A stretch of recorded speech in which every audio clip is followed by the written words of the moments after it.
Yeah, I don't think Mother knew about this.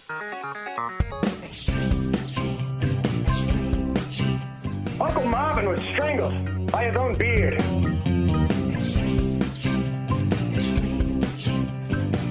Yeah, you never saw it coming.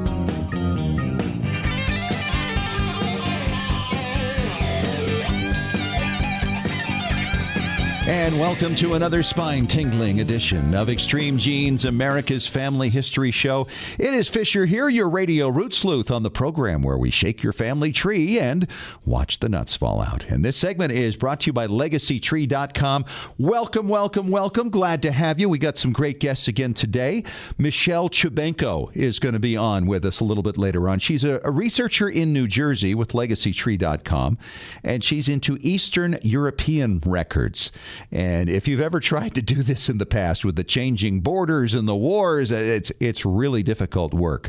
But she's got tips for how you can break through, and a lot of things have changed, especially in the last 20 to 30 years. So get ready to hear what she's got to say coming up in about 8 minutes. Then a little bit later on, Brooke Gans is here. She's with ReclaimTheRecords.org, and she is the chief troublemaker for this organization that goes out and shakes down governments to release indexes that should be public and made available to everybody for free. And so her organization has made another big score, and we're going to tell you more about that and how you can be part of that. That's coming up later on in the show. We want to welcome all of our new Extreme Genes Patrons Club members. You can become a member at patreon.com/extremegenes or by clicking the Patrons Club link at extremegenes.com, and you can get advanced access to podcasts. You can get bonus podcasts we do twice a month. And of course, our live Ask Me Anything YouTube session we do once a month as well. And all this, by the way, for less than the cost of a pair of men's gloves. All right. So it's real cheap, but it's a lot of great information for you and a lot of fun as well. And speaking of a lot of fun, David Allen Lambert's on the line. He's the chief genealogist at the New England Historic Genealogical Society and AmericanAncestors.org. And David, I've started the whole coin thing you were talking about last week. And for those who aren't familiar with it, David was talking about visiting with his daughter and saying, hey, look at this coin from 1925. That's the year your grandfather was born. And then she wanted to see one from when her great-grandmother was born. And suddenly the light went on with David. Hey, this is kind of a fun way to teach history and to tie into family history. And so I got my first coin, David. It's a 1799 English halfpenny from the year my great-great-grandfather Fisher was born there. You know how ironic that is that your great-great-grandfather was also born in 1799. That's the oldest coin in my collection from my great-great-grandfather. I'll tell you, we have so many compatible things in our family tree. It's really true. By the way, for people who think, oh my gosh, we're spending a fortune. No, it was $15 on eBay. That was it. And that's going to be one of the more expensive ones. The most expensive coin I've bought so far was a really nice condition 1848 large cent. So I'm glad you led off our stories this week with that, because I was going to start with saying, how about a penny for your thoughts or for your grandfather? Right. Well, you know, it's really amazing. I've probably obtained 3 or 4 coins. I even started on my wife's side. Her grandfather was from Scotland, so I bought a 1920 British penny. Unfortunately, not a Scottish penny. They don't exist. So I've started to work on her side, too. Excellent. Yeah, I'm looking forward to some of the different countries. My wife's got some Dutch ancestry, and I was looking at Dutch coins, which I had never looked at in my life. I used to collect when I was a kid. I still have a box of some of them from back in the day, and I went through and I found a lovely silver dollar from 1881, the year my paternal grandmother was born, and another from 1886 from the year my maternal grandfather was born. Well, I never thought that a blog post on the Pathfinder, WordPress.com, would ever lead to people spending money in collecting. But this leads me to our second family history news story, which is, would you do Swedish death cleaning? In other words, do you have objects in your home that after you're gone, are they going to be family heirlooms? Or is it going to be junk your kids are going to just have to throw out? Boy, you know, and that's a definite problem. It's something I've been working on lately. In fact, taking photographs of the heirlooms, giving the stories behind them, and then hopefully we'll be able to find places where these things can go. And even if somehow down the line they do get discarded, there's still photos and stories about them that remain in the family. That's true. I mean, one of the things that we had recently is my kids are getting older, all the artwork. My sister-in-law out in Arizona had a great idea. She photographs the kids' artwork, makes a photo book of them, and then discards most of it. Yes, absolutely. Yeah. Makes sense. Yeah, it really does. But I'll tell you, one kid is not going to be throwing away his baseball cards now, and this is a 9-year-old youngster who really has that 6 degrees of Kevin Bacon. Baseball Hall of Famer and Beantown star Tris Speaker is his third great uncle. How fun is this? This kid's 9 years old. He's a baseball nut. The playoffs, of course, have been going on this week, and he discovered that, and now he's hooked on family history. And the funny thing is that he actually plays for a team in his hometown called the Red Sox. Perfect. This week's Blogger Spotlight brings us to London, England, where Mike Scott had a great idea. His blog is called granddadsfamilyjewels.wordpress.com. And the idea is that there was a book, A History of the World in 100 Objects. He's doing a history of his family with 100 objects that tell their story. I love the sound of that. What a great idea. It really all comes down to the things that we collect, which is really sort of the topic of the entire chat we've had today. Yes, that's right. Well, remember, if you do have things that you think that your family won't want but are genealogically important, American Ancestors has been taking care of things for over 172 years. And if you're not a member of any HGS, American Ancestors invites you to become a member. And you can save $20 by remembering the checkout code EXTREME for Extreme Genes. Well, catch you next week, Fish, and hopefully we'll have some interesting questions on our segment next week. Absolutely, and some new coins potentially to tie into some of the answers. You know, we got to make a chart for these things, right, where you can put the coin in with the picture or the names or the dates.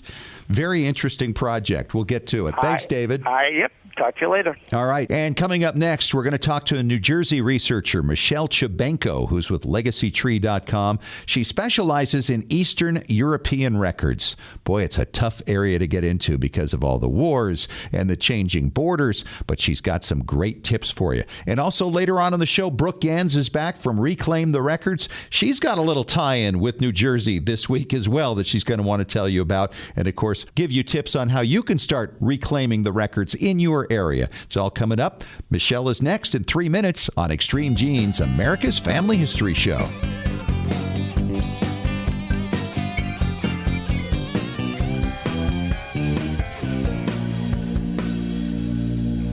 Did you know that Family Search Family Tree is available through a powerful new mobile app experience? That's right. Now you can view, edit, and even add information to ancestors in your family tree whenever and wherever you are. You no longer need to wait to get home or make a date with your computer to view or update your family tree. You can add details to your tree when visiting with family or when capturing details from a trip to the cemetery. You can share new family history discoveries from classroom settings. You can even make the most of your time when waiting for doctor appointments or car repairs.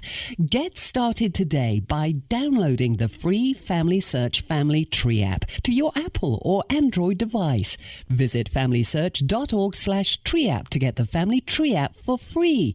Exploring and expanding your family tree has never been more convenient. Visit familysearch.org/tree app to download the Family Search Family Tree mobile app today. Hi, Genies. It's Scott Fisher, host of Extreme Genes, with an invitation for you to join our brand spanking new Extreme Genes Patrons Club. Now, the Extreme Genes Patrons Club is where, for as little as $1 a month, Genies everywhere can take advantage of Extreme Genes rewards, such as early access to our latest podcasts, members-only bonus podcasts, acknowledgement on ExtremeGenes.com, and special monthly live online question and answer sessions with well-known family history experts. Catch visits with genealogy stars such as David Allen Lambert, photo detective Maureen Taylor, DNA expert C.C. Moore, and many other experts and storytellers. If you find yourself craving more stories, more ideas for digging up your dead, more inspiration, the Extreme Genes Patrons Club is for you. The rewards start at just $1 a month. Find out more now. Just go to ExtremeGenes.com and click on our special Extreme Genes Patrons Club link at the top right. Or go to Patreon.com/ExtremeGenes. Extreme Genes is sponsored in part by 23andMe.com, a personalized genetic service that helps you understand what your 23 pairs of chromosomes, your DNA, say about you. 23andMe.com gives you a snapshot view of your DNA with more than 60 detailed reports on your health, traits, and ancestry, plus tools to explore and compare your DNA with family and friends. 23andMe.com is the first and only genetic service available directly to you that includes reports that meet FDA standards. Here's how it works. Order your DNA kit from 23andMe.com. Provide your saliva sample from home and mail it back to a CLIA-certified lab. Then you'll be notified when your reports are ready online. You'll also receive ongoing reports as new genetic discoveries are made and as 23andMe.com is able to clear new reports through the FDA. See why more than 1 million people are experiencing their genetics with 23andMe.com. Order your DNA kit today at 23andMe.com.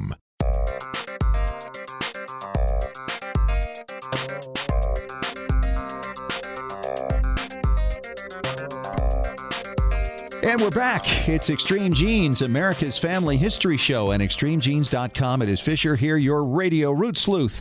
And this segment of our show is brought to you by FamilySearch.org. You know, we have so many new researchers coming into the game these days, many of them with Eastern European roots, and that is always a challenge, especially because of wars and border changes and languages and all the things involved with it. And that's why I thought today we'd bring on Michelle Chubenko. She's in New Jersey. She works with our friends at LegacyTree.com. Welcome to the show, Michelle. Oh, thank you for having me, Scott. It's great to be here. How long have you been researching the Eastern Europeans? A very long time. My mother is Hungarian and Ukrainian, so we basically started with doing that research back in 1989. Wow. A long time. And obviously a lot of things have changed since 1989. A lot of governmental changes, that's correct. Yeah, and that's really probably the biggest challenge anybody faces in dealing with Eastern European research. I guess the first thing we should talk about, though, is what records still exist, because the story from a lot of folks is, oh, wait a minute, the war destroyed all the records. Not true. That is true. There are amazing amounts of surviving metrical or sacramental registers, as we know them here in the United States. Metrical books have been microfilmed by the Family History Library. They're available at local archives, county archives, as well as the state archives within the country. So it is not as large of a lost resource as one might think. Sure. Now, is it on Family Search also under records? Yes, it would be under church records. Depending on which country, you may find it under the county, the city, or the village name, as well as old designations, pre-World War I town names or post-World War II town names. You have to be careful with that. And again, it's dependent on which country, because Family Search use different designation processes for that. And that's a process any researcher into Eastern Europe has to go into, right? Is figuring out the borders. Let's talk about that, because that's a big topic and a big problem, really. You have to really be determined to know exactly where your folks came from and what country it was when. Exactly. You have three empires that basically ruled Central and Eastern Europe prior to World War I: Prussia, Austria-Hungary, as well as the Imperial Russian Empire. So what we know today as Eastern Europe and Central Europe on a map 100 and some odd years ago looked totally different. And so you have to basically figure out which government entity controls what records now from back then. How do you do that, Michelle? Oh, it is challenging. I'll definitely say that. I have done plenty of research for families that are in today's Poland and records are in Ukraine, or we have families that are in Slovakia, and some records might show up in other areas. That it takes patience and just learning the history of the administration of the particular geographic location that is your ancestral hometown, as I would call it. It would be beneficial, and sometimes records aren't always where you think they are, so you always have to look afield. You know, for Ukraine, I just presented on Saturday, we spoke about 5 different locations that you could potentially find records. It could be still at the parish, at the local rayon archives or office, the civil registry office, the Oblast archives, the Central State archives, or we have found church records or those sacramental registers in local museums. Wow. Yes. I so just you want to just say, never know where the record can be, so you have to really turn over every stone and then some. you have to be really determined if you're going to make progress with your Eastern European ancestry. But we should mention also that before you even get into that, you really need to know and try to at least nail down where your ancestors were at what time as best you can from records here, right? That is correct. All research should start from the point that you know your ancestor is living in North America. So from that point to work back, and creating a timeline is essential in doing that, documenting their naturalization or citizenship if they chose to naturalize, moving further back to documenting their arrival to the country, because those two key records will give you detail on birthplace, last residence, their date of birth, etc., along with using the church records that could be here if they married in the country that you're starting the process in. Church records are extremely helpful because the priest would have been the nosy person, not the civil records clerk, to record that information within the church register as to the exact birthplaces, not just a specific country. Now, you're talking a lot about Catholic records. What about Eastern European Jewish records?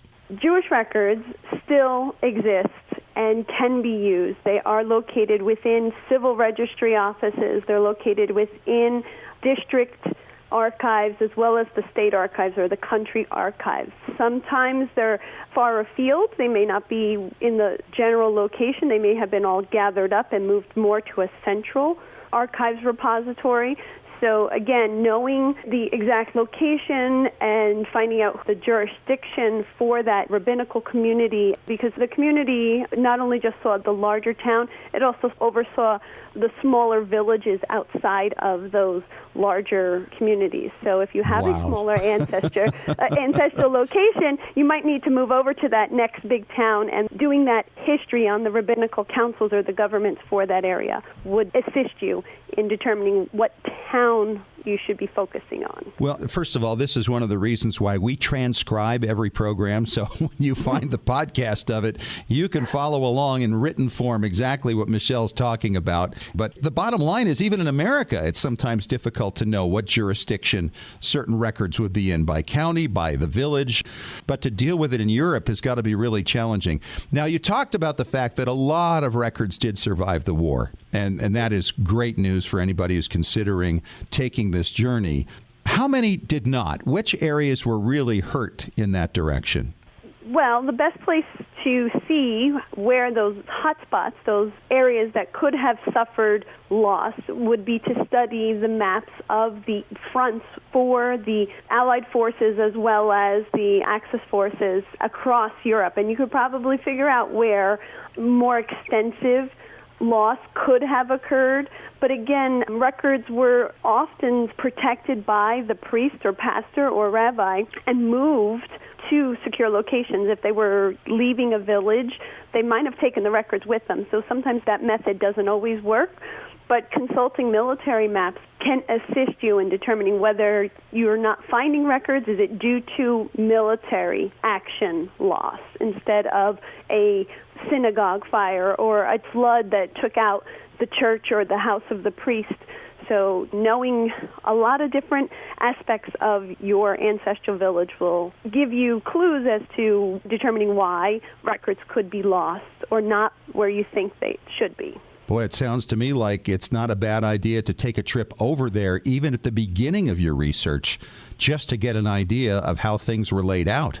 It could be. I have been to Poland twice. My family, even though I am Ukrainian, we wound up west of the Kherson line after World War II. So my family is currently living in Poland, and knowing the lay of the land and understanding why they may have identified with larger towns is definitely much clearer when you do go on site for a visit or research. A lot of times, though, we say, okay, do all the research you can before you go, which is still obviously the best idea. But in this case, because there's so much to understand about places, if you have a location, you have a place, either go there or perhaps find a researcher like you, Michelle, that can work with somebody who's got their boots on the ground in the archives locally there in the churches, that understands where those things are. Probably the easiest route to take. Yes, using an on-site researcher, not only long-distance research of just obtaining records for you, but also when you take that trip to your ancestral homeland, having a person who will guide you, be your interpreter, and is familiar with working with those local civil registry offices or archives is extremely beneficial. You cannot replace that by a normal tour guide. If using someone who specializes in heritage tours or doing guided on-site research will definitely make your trip 1,000 times more successful. Yeah, absolutely. What about languages there? Do some of the areas have multiple languages within the jurisdiction, and do they show up sometimes duplicated in different languages? Yes. Well, again, it all depends on the governmental jurisdiction at the time. Roman Catholic and Greek Catholic records in Austria-Hungary, most times you will find them in Latin. So if you took that in high school, that would be great because you're going to dust off those skills. Otherwise, you might see it in Church Slavonic or the local language such as Slovak or Ukrainian or Rusin. You can see that kind of scattered through. It's not across the board geographically, so they're more of the one-off situations. Also, depending on location into Poland, especially northern Poland, German is seen in many because of the Prussian government. So we do need a translator involved in there at some point. Yes, you do. Latin, I think most of us could probably squeeze by on Latin, right, as well as Russian. So you might start out in Polish, transition to Russian, go back to Polish, or start out in Polish, transition to Russian, and then all of a sudden you're in Lithuanian or Latvian. So you just have to be prepared.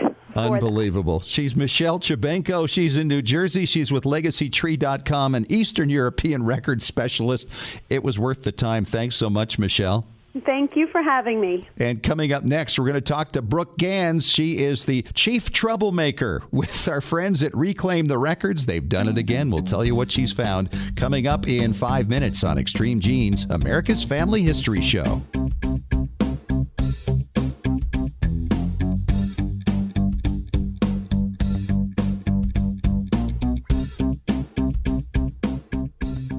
Scientific studies have proven that youth who know even a little bit about their family history perform better academically and have a greater sense of personal confidence and stability. Genealogy is its own incredible superpower that arms our children with super strength. But how do you get your child or grandchild interested in studying their family history? That kind of stuff is just for grandmas, right? Not anymore. ZapTheGrandmaGap.com leaps the generation gap in a single bound. Author Janet Hovorka provides you with useful and timely advice on helping the young people in your life become engaged in their own family history. Janet has an entire collection of books to inspire the young and the young at heart in fun, interactive ways. She also offers creative tips and advice on her blog and in her free weekly newsletter.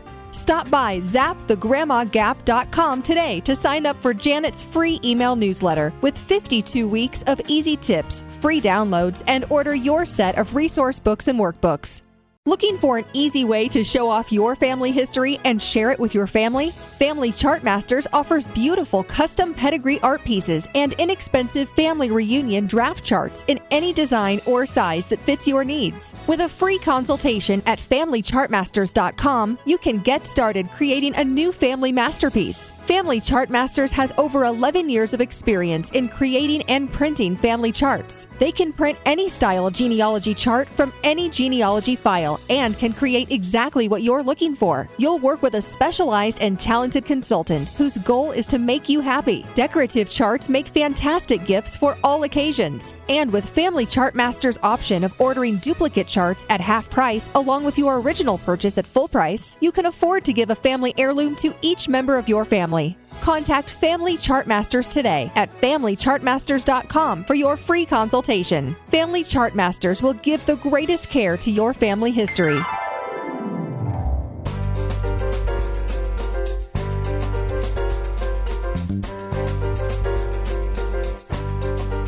Welcome back to America's Family History Show, Extreme Genes and ExtremeGenes.com. Fisher here, your radio root sleuth. And this segment is brought to you by 23andMe.com DNA. And I tell you what, I keep hearing this name, Reclaim the Records, coming up in the genealogical space, the genealogy world, all the time these days, because they're out finding records that are available but are not being made public by government organizations. Brooke Gans is the founder. She's the president. She is the chief troublemaker. We've had her on the show before. And Brooke, just last week, David Allen Lambert mentioned that your organization has made available now these incredible records from New Jersey. Tell us about them. Yeah, we are very lucky and very happy to tell everybody that we just got the New Jersey Marriage Index from 1901 all the way to 2016. And these are amazing records that we were able to discover that should have been made public all these years, but were not. The Department of Health in New Jersey was sitting on them, and until we got in their face and told them they had to give us a copy, they were not turning them over. So there wasn't really a great way to research some of your New Jersey roots. And we should talk about that, too, because, you know, I have New Jersey roots, and I've tried dealing with New Jersey in the past. And often when you fill out some form, say, for the New Jersey archives, and you want to obtain something, they ask you for the very information you're looking for. Well, what was the date of the marriage? I don't know. That's what I'm looking for. They won't look for it if you don't provide that. And it seems like kind of an odd way to do business. But now with this material out there, you have that index, you'll be able to order the original records and see what's on those.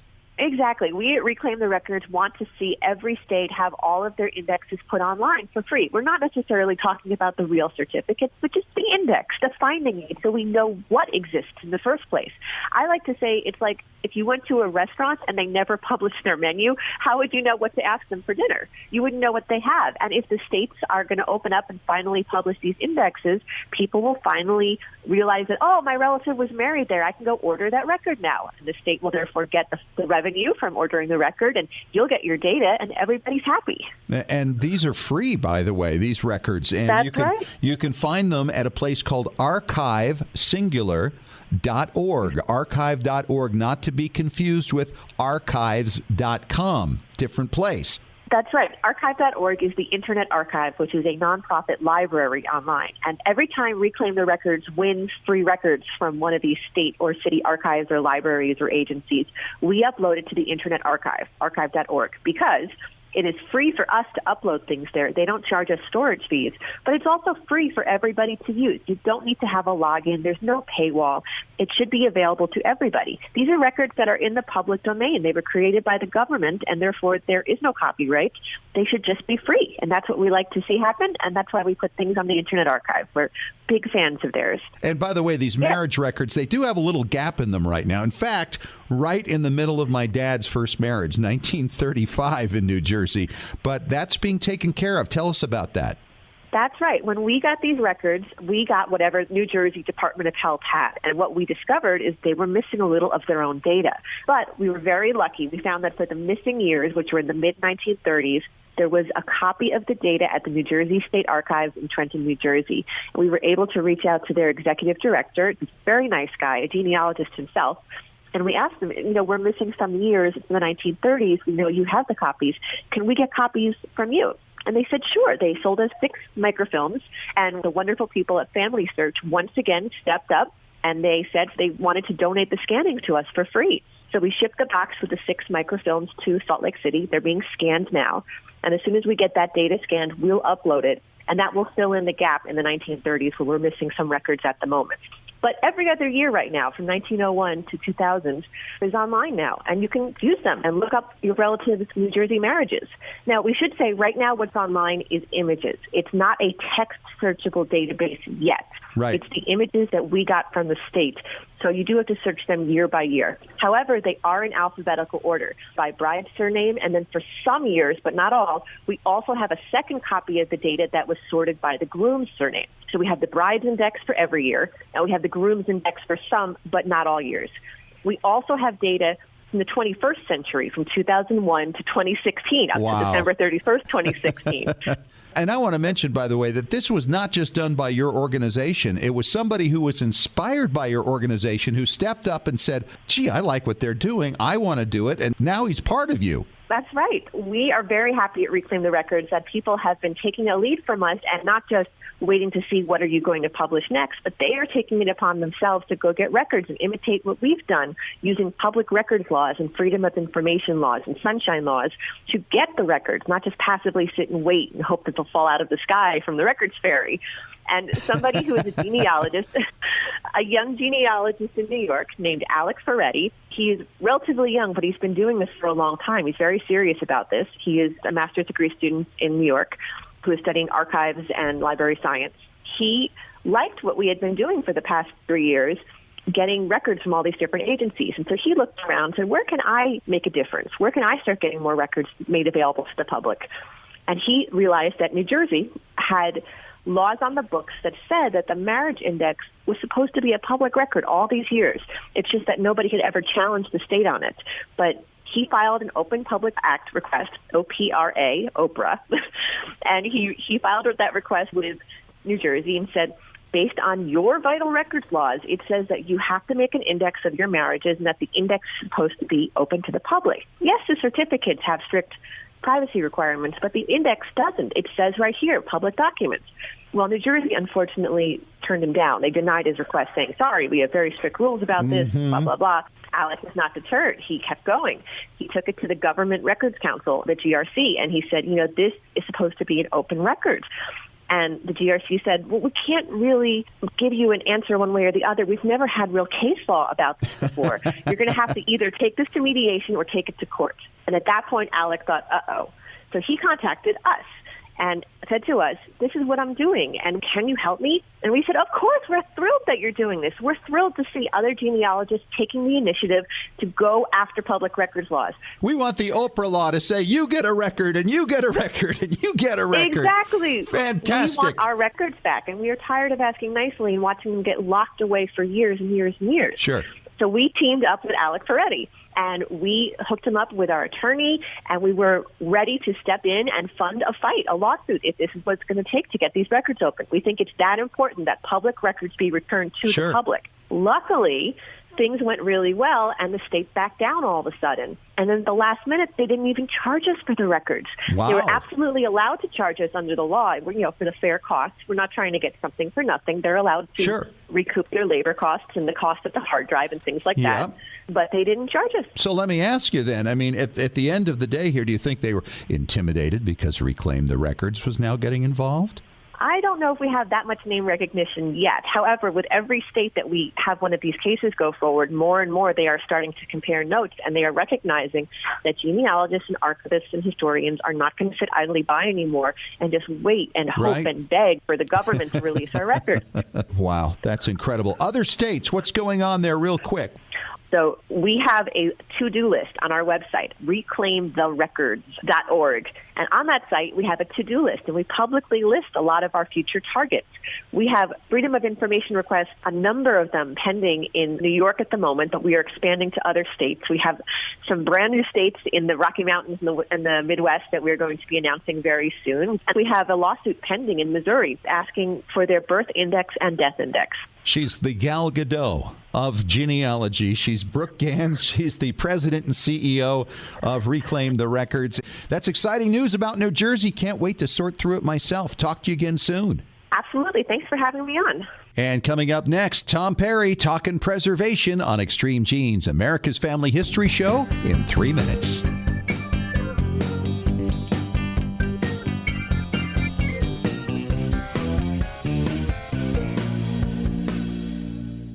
Well, Genies, my personal family history researcher who sends me new information day and night has sent me some incredible new records and newspaper stories lately. Hi, it's Fisher, and the name of that researcher, by the way, is myheritage.com. It's the hardest working service in genealogy, looking for records of your family 24 hours a day, 7 days a week. Yes, even while you're sleeping. How does it work? MyHeritage uses hundreds of algorithms to match your ancestors to over 5 billion records from around the world. world, and with 97% accuracy. That means no more wasting time figuring out whether or not a match really is a match.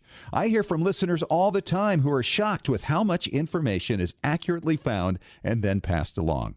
And now MyHeritage will translate your ancestors' names into English or any other language you like from foreign records. In fact, it works with over 40 languages. No one else does this. Whether you're a beginner or seasoned researcher, you need MyHeritage.com. Extreme Genes is sponsored in part by 23andMe.com, a personalized genetic service that helps you understand what your 23 pairs of chromosomes, your DNA, say about you. 23andMe.com gives you a snapshot view of your DNA with more than 60 detailed reports on your health, traits, and ancestry, plus tools to explore and compare your DNA with family and friends. 23andMe.com is the first and only genetic service available directly to you that includes reports that meet FDA standards. Here's how it works. Order your DNA kit from 23andMe.com. Provide your saliva sample from home and mail it back to a CLIA-certified lab. Then you'll be notified when your reports are ready online. You'll also receive ongoing reports as new genetic discoveries are made and as 23andMe.com is able to clear new reports through the FDA. See why more than 1 million people are experiencing their genetics with 23andMe.com. Order your DNA kit today at 23andMe.com. Legacy Tree Genealogist is a proud sponsor of Extreme Genes. Based in Salt Lake City, Utah, near the world's largest family history library, we've been working with genealogists all over the globe since 2004 to track down records, find your ancestors, and the stories that bring your legacy to life. We also analyze DNA test results, help you join lineage societies, and find missing cousins or heirs to property. Legacy Tree is the recommended research partner of MyHeritage.com and is the world's highest client-rated genealogy firm. Call us toll-free at 1-800-818-1476. Call now or register online to get a free estimate. Learn from our free genealogy tips on our blog at legacytree.com/blog. Even experienced researchers can benefit from our proven and experienced staff of specialists who can bring new approaches to old problems. Legacy Tree Genealogists.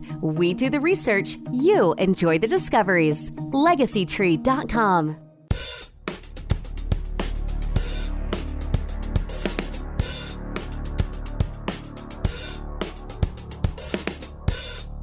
And welcome back to America's Family History Show, Extreme Genes and ExtremeGenes.com. I am Fisher, your radio root sleuth. And Tom Perry is here from TMCPlace.com. He's our preservation authority. This segment is brought to you by MyHeritage.com. And Tom, it's unbelievable to think that we're actually talking about Christmas gifts right now. But if you're going to do a family history Christmas gift, preserving something from your family history, I mean, what could be better than that? Oh, absolutely. This is the absolute best gift you could get anybody. And like you mentioned, Christmas is around the corner. We already have people coming in and saying, hey, can I get this done for Christmas? So people are smart. They're starting to get ready because every year somebody's going to come in on December 22nd and need something in the middle of summer, take 3 weeks to do. Right. Well, now you usually get all kinds of stuff in the last week or two. You have your limits on digitizing video or digitizing old audio, whatever it might be, but you have deadlines. Especially with film, because film has to go through so many stages. We don't just pop in a projector, shoot it on a wall, and shoot it with a camcorder. We scan it frame by frame by frame, which means first we have to repair any breaks in the film. Then we have to splice the different reels together. Then we have to clean the film before we even start the digitization process. Wow. So film, you really need to get on your horse quick. So think about it right now. This is the time to be getting into your closets, digging this stuff out, and get it to your local digitizer. Exactly, wherever you go. And the neat thing is, a lot of these gifts that we're going to talk about, they're very inexpensive or they're practically free. They just take your time to do these things. Well, digitization isn't quite that way. But what we're going to talk about here is... Right. By now, almost everybody's had their old film done on VHS, which is really, really poor. The new technology is 1,000 times better. It's not even close. However, to get this Christmas gift done, you can actually go off your VHS if you can't afford the other right now. Because what you want to do, you want to get your oldest living relatives, whether it's grandma and grandpa, mom and dad, brothers, sisters, whoever. The older the people are, even if they're your siblings, are going to know things that you don't know if you're one of the younger siblings. So what you need to do, whether you have film, whether you have slides, whether you have photos, whether you have negatives, you need to get these things out You need to give everybody there a legal pad of paper and say, hey, what we're going to do, I want to put together a written history. Don't tell them it's oral right now. They'll all get all scared and worried. And then go through the VHS tape, or if you've transferred to DVD, your slides, your photos, your negatives, everything, and have everybody take notes while they're watching the first time, because they're going to look at a slide and they're going to know, well, I don't know who that is. But then 10 or 15 minutes later, they're going, oh, I remember who that was. That's Jeffrey. the way it works. Exactly. Absolutely, yes. And Now, we all do that. Oh, absolutely. I have the slides playing in our store all the time, and once in a while my sister says, oh, that's so-and-so, and I go, oh, really? I didn't know that, because I'm the baby, my sister's the oldest one. So things are a little bit different. So it's really cool to go through and have everybody write this stuff down, but unbeknownst to them, and we'll whisper this so nobody else hears this, what you want to do, if you got an Android or an iPhone, you can get a really good app. Some of them are free. Some of them come on your phone.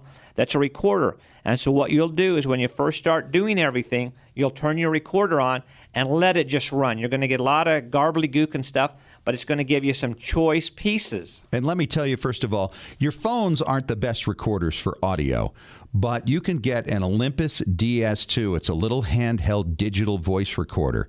And I picked one up brand new for like $50. I've just been looking on eBay, and I'm seeing one here for a used one for $17.99. Oh, can't beat that. No. I mean, it's fantastic. And even with shipping, it's going to be half the price. Oh, But absolutely. this thing is such a great quality. We've actually recorded many segments that we've used on Extreme Genes because of the quality of the recorder. So once again, it is an Olympus DS2. It's got 64 megs, 22 hours that you can record on it. It's unbelievable.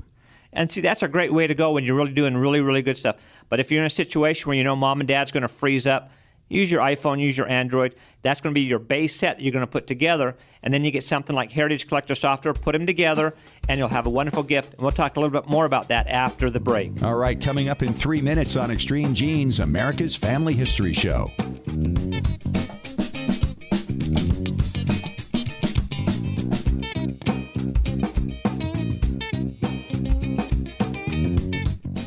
Looking for an easy way to show off your family history and share it with your family? Family Chartmasters offers beautiful custom pedigree art pieces and inexpensive family reunion draft charts in any design or size that fits your needs. With a free consultation at FamilyChartmasters.com, you can get started creating a new family masterpiece. Family Chartmasters has over 11 years of experience in creating and printing family charts. They can print any style genealogy chart from any genealogy file and can create exactly what you're looking for. You'll work with a specialized and talented consultant whose goal is to make you happy. Decorative charts make fantastic gifts for all occasions. And with Family Chartmasters' option of ordering duplicate charts at half price along with your original purchase at full price, you can afford to give a family heirloom to each member of your family. Contact Family Chartmasters today at FamilyChartmasters.com for your free consultation. Family Chartmasters will give the greatest care to your family history. When was the last time you heard your grandmother's voice or saw your family enjoying life back in the 1950s or 60s? If the reason is you haven't known what to do with your old recordings, videos, and films, here's your answer. The Multimedia Center in Salt Lake City. We brought in a video project to the Multimedia Center, and overnight they duplicated it to DVD so we could meet our deadline. The Multimedia Center, 2870 East, 3300 South, Salt Lake City. Open Monday through Friday, 10 to 6. Call 801-483-1717 or go to transferduplication.com. Genies, it's Fisher with exciting news. The Weekly Genie, the official newsletter of Extreme Genes, is here. It's your Monday morning briefing on what's happening in the world of genealogy and family history and on Extreme Genes. Get all the details of jaw-dropping stories of discovery and keep up with the latest techniques in family history research. Get to know more about your favorite Extreme Genes personalities, and it's free. Sign up for the Weekly Genie now at extremegenes.com or the Extreme Genes Facebook page. And when you do, you'll receive David Allen Lambert's Top 10 Tips for Beginning Genealogists from the Chief Genealogist of the New England Historic Genealogical Society. Sign up today for the Weekly Genie.